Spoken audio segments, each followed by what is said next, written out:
friends, Heidi here from Rain Country. God is good all the time. And I'm here today for another Monday This and That video. And if you are new to my channel, these are videos where I talk about a bunch of different stuff. So I want to let you know that right up front, because some people come in here and they see one word and think it's going to be all about that. No, it's this and that, which means it's about several things. So some of the purpose of this is so I can lead you back to old videos I already have on some of these topics, to answer questions that are coming in, and also to give you updates that I can keep more current about things like what's going on in the garden or certain important updates. So I'm going to get into it, and the very first topic I'm going to talk about, I only have a few things today, but that's because a couple of these are going to take a while. And that is about the censorship here on this platform. Some of you saw my community post, and yes, for the first time in 5.5, it's actually been more than 5.5 years, because I started this channel back in August of 2016, and for the first time since then, bam, bam, bam, 3 videos got removed. No warning, nothing was given before that. Of any kind of community violations. They were just removed, and one of those videos was 3 years old. So for some reason it was fine for the first 3 years, and they were all related. They all were about the same topic or had the same certain word in the title. And so now all of a sudden, because of the ever fluid rules they keep making up as they go, those videos were taken off, and I tried to appeal each one, and within minutes of sending the appeals, they were rejected just like that. No real reason was given other than misinformation. That's all. Misinformation. It didn't matter that I had several sources backing the things that I said, even one that linked to the NIH, pharmaceutical sites, other medical sites, and more. Clearly, they didn't even bother to check my sources, so I was deemed guilty before even proven to be guilty of any kind of community violation. So that was very frustrating. However, here's the good thing about all this, is some of you who've been following me long enough know that I do have other platforms that had no content on them. I had some of them I set up several years ago as backups. One was BitChute, one was, I can't remember what the other one that was big at the time. There was 2 or 3 different ones. And then about 2 years ago approximately, I did set up on accident 2 different Rain Country Homestead Rumble accounts. I think it was 2 years ago, and yes, it was by accident, because that looked like that was going to be the best place to go with, because there's new ones all the time. I can only handle 1 extra. In fact, this is hard enough trying to add just another thing to my plate by adding Rumble as well. But I needed another place where I could say, well, one of the 3 videos, the other 2 I don't care about, one of the 3 videos I believe is very important. It was actually an update to the one I had done 3 years ago with even more well-sourced information. So that one was more important. I don't care about the first one. And the other one was a This and That video, and any other topics I covered in there, I can always reshoot in another This and That video. So I only did upload that first one that was removed that I thought was important. So I will be linking to the correct Rumble account where you can find the videos, and little by little, I should have quite a few up by the time that you go there, by the time you see this video, because my upload speeds are slow. But yes, I've always had all my videos backed up. I will not be putting the nearly 1,600 videos I have over there, because some of them I'm just going to be reshooting anyway, because some of them are old, have bad lighting, bad sound, blah, blah, blah. And so I'd like to reshoot them anyway, plus add more updated info. So that's fine.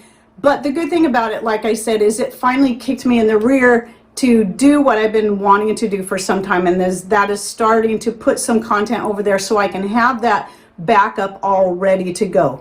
So I'm working on that, and I'll be putting the most important and most current videos over there first, and also start getting so that whenever a video is scheduled to publish, because here's another thing you new people might not realize, other than the videos, the Monday videos, most of the other videos you see have been shot 3 weeks prior to the time that they were published.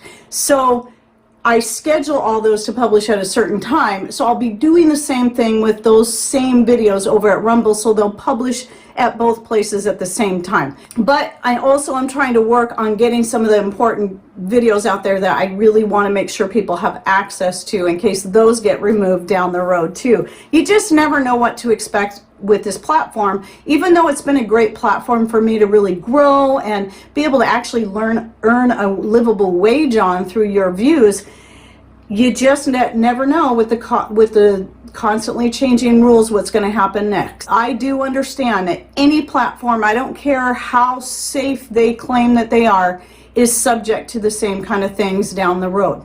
And one more thing I want to say about this, why I chose Rumble, it has nothing to do with any political affiliations. In fact, I only learned recently of a certain political affiliation that came into play within the last year, but my Rumble accounts were set up before that, so it has nothing to do with any specific people. But I chose Rumble because it was clearly, compared to the other ones, the ones I'd signed up for previously, Vimeo I think was one of the other ones, compared to those I was seeing a lot more of the bigger channels who needed to also start moving their content to somewhere else were going to Rumble, and that it was working really well for them. And that's why I went ahead and chose that. And also a lot of my followers were already over there anyway. So I was trying to choose the one that I already knew most people were already at to make it easy on me, to make it easier on my followers.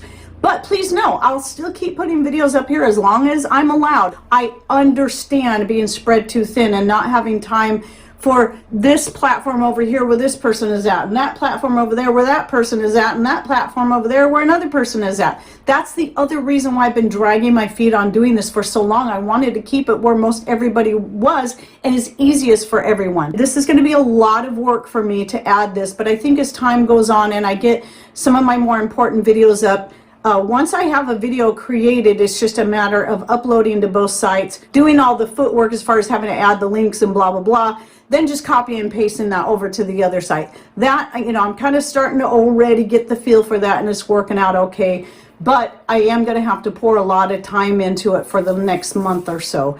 So the other big thing I wanted to talk about that I'm excited about, so you remember last week's video I talked about making the hibiscus tea as a hot tea and was a little surprised it was so tart. Now when it comes to a hot tea, I don't like tart. I prefer spice or minty type flavors. But when it comes to a cold brew, I don't mind tart, especially tart with a little bit of sweetness is great. So I did take it the next step. And I have a pot right here that I recently brewed, and no, I don't boil it. Like with any herb that's more delicate, I get it to where it's really hot and then I remove it from the heat or set it up on a trivet so it can stay warm and let it steep for a time.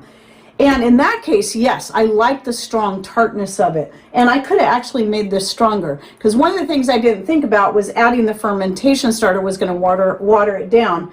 But anyway, what I did was I put this in the blender with some raw honey, and so that the honey could blend in there well without having to heat it. This was, of course, after it had fully cooled down.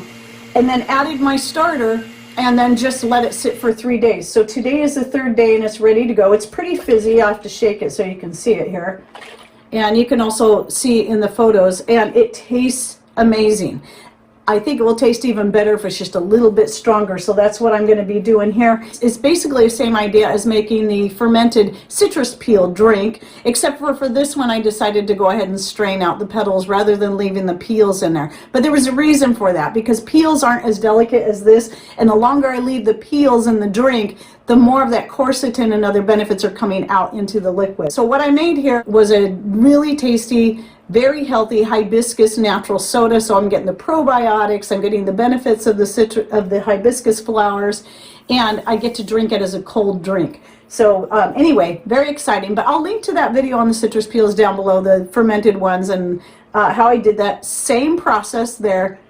Here in this one I use the raisin fermentation starter, but any fermentation starter, you can make it out of anything. And yes, you can use whey, you can use kombucha if you have it and it's active, not after it's turned to vinegar. Some people, like we used to do back in the day, we used to actually let the kombucha go completely to vinegar before we drank it.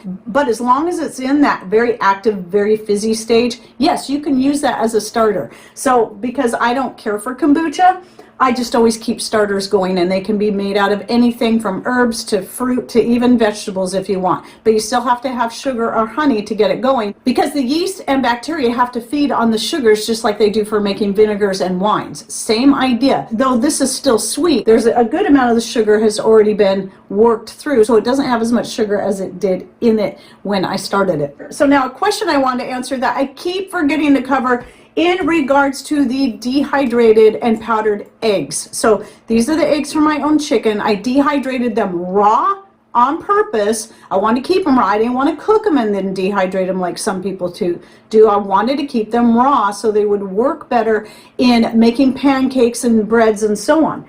And remember, when you're keeping them raw like that, the whole idea is you're going to cook with them anyway, just like you would cook with any raw egg.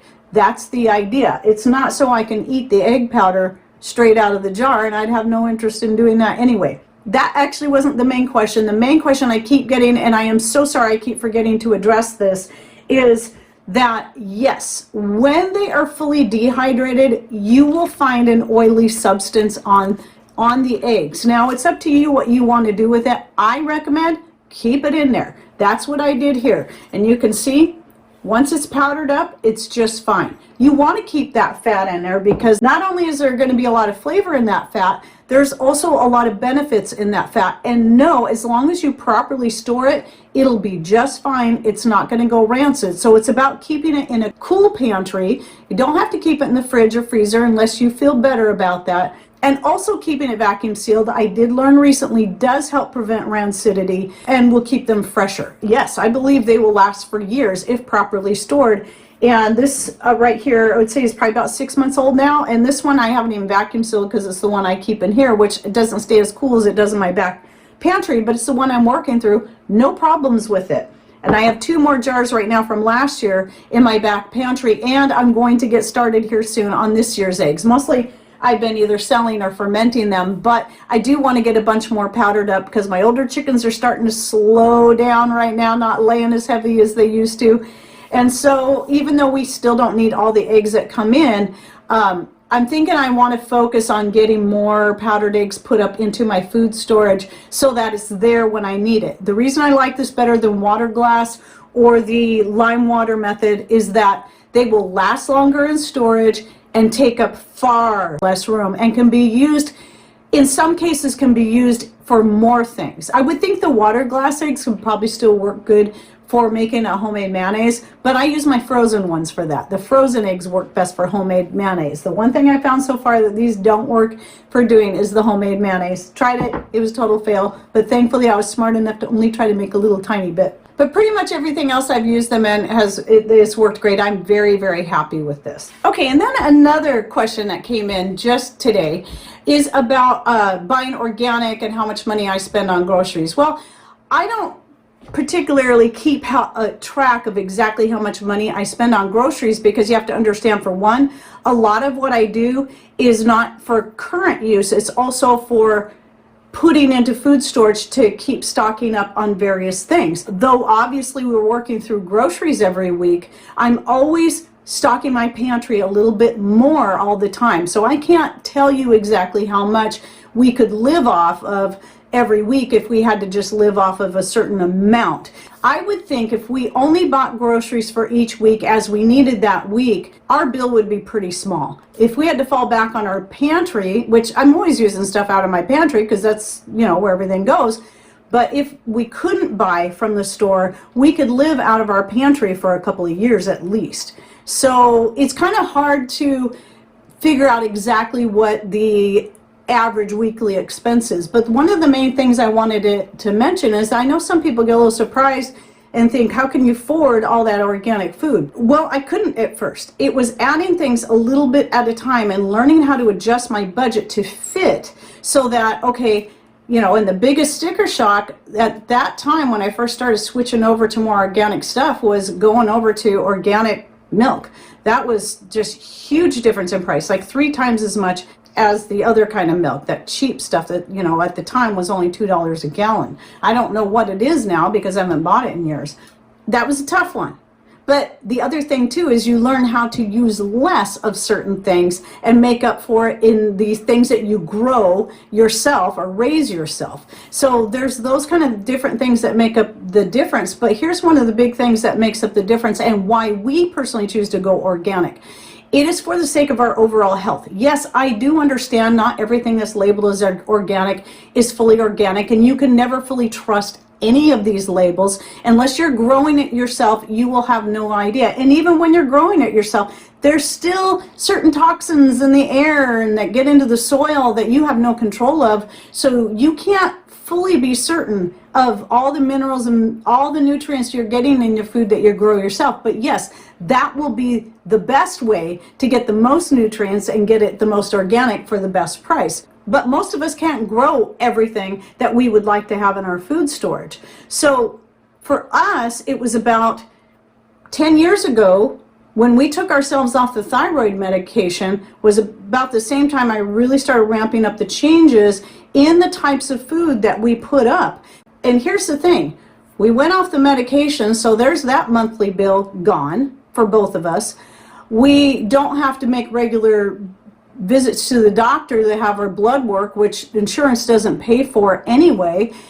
And so there's that big bill we don't have to pay. And because we generally stay pretty healthy, we don't go to the doctor. In fact, the only times we've been to the doctor in at least the past 10 years was once when Patrick, when he was still working outside the home, he had a work injury that where he cut his head and had to go to the emergency and get stitches. Well, that was covered by insurance. And then the other times were simply Patrick having to go, in order to keep his CDL, he has to get these regular examinations. And it seems like every time he goes to get them, they just praise him even more for his age. He's 57 right now at the time I'm shooting this video, and how good his health is for someone his age.